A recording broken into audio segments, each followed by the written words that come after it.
So how are they making AI better and better so rapidly now?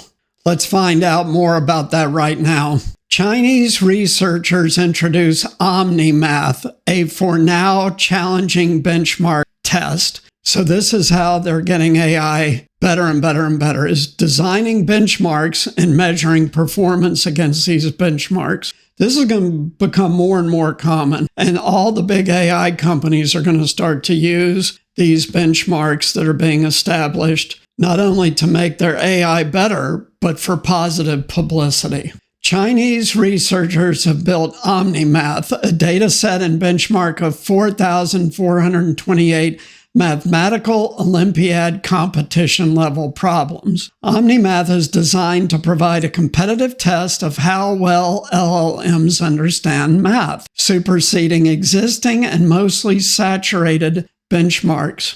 So this is a hard test that's extremely hard for most models. How hard? Omni-Math is hard. Most models get less than 30% accuracy. For example, Claude 3.5 Sonnet gets 26.23% right, and DeepSeek Coder V2 gets 25.78% right. Though there are two outliers, OpenAI O1 Preview and OpenAI O1 Mini, which get 52.5% and 60.5% respectively.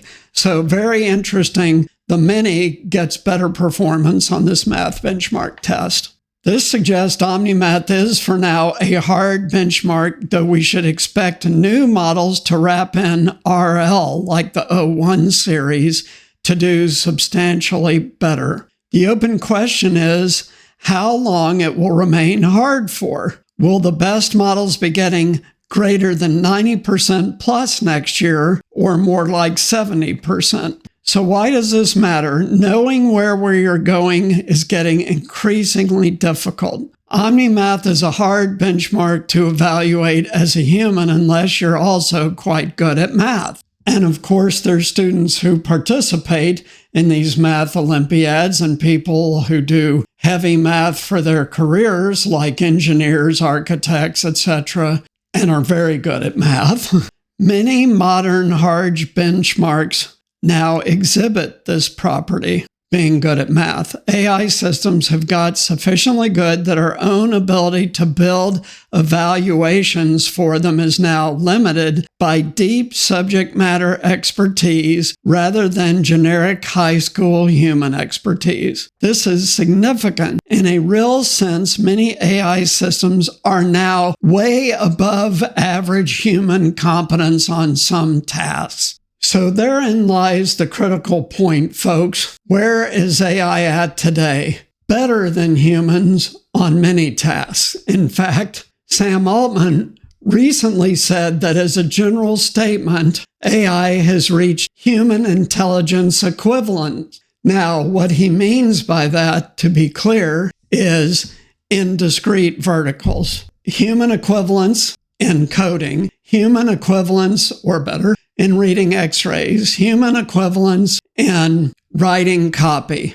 These are just a few examples. Reaching human equivalence, however, is not AGI, because there is not an AGI yet that can do everything at human equivalence. In fact, as you heard in this article, some of the LLMs out there can't do math at human equivalence yet, but some can. So the other important point to note in this article is it says that the generic LLM by next year, because of technical advances, will be at 70 to 90% plus score on this math test. That's in 1 year, folks. This is why I recently did a video on saying basically that AGI is either here and not disclosed because of the public's propensity to panic, or it's almost here. Either way, same difference. Why did I do this story? Because you need to prepare yourself for something that can do many aspects of your job better than you can. See my very last video. So how do you prepare yourself for an AI-dominated future, which is guaranteed?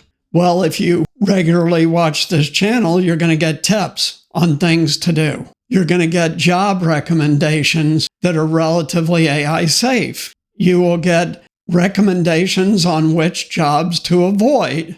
You will get resources coming soon to actually help you prepare and transition to a relatively AI safe career. So these are just a couple of the things you can do to prepare yourself. But in the end, it's up to you to be proactive and to position yourself to survive and thrive by catapulting your career in the age of AI. So thanks so much for tuning in. If you like this episode, please like, subscribe, and share. Also, please support us financially on Patreon. That way we can get the word out to more people more quickly and help them prepare for an AI-dominated future. And also, we'll have more resources to keep you even more prepared for what's coming soon. We're talking next few years. So thanks so much for tuning in. We'll see you next time. Take care. Bye.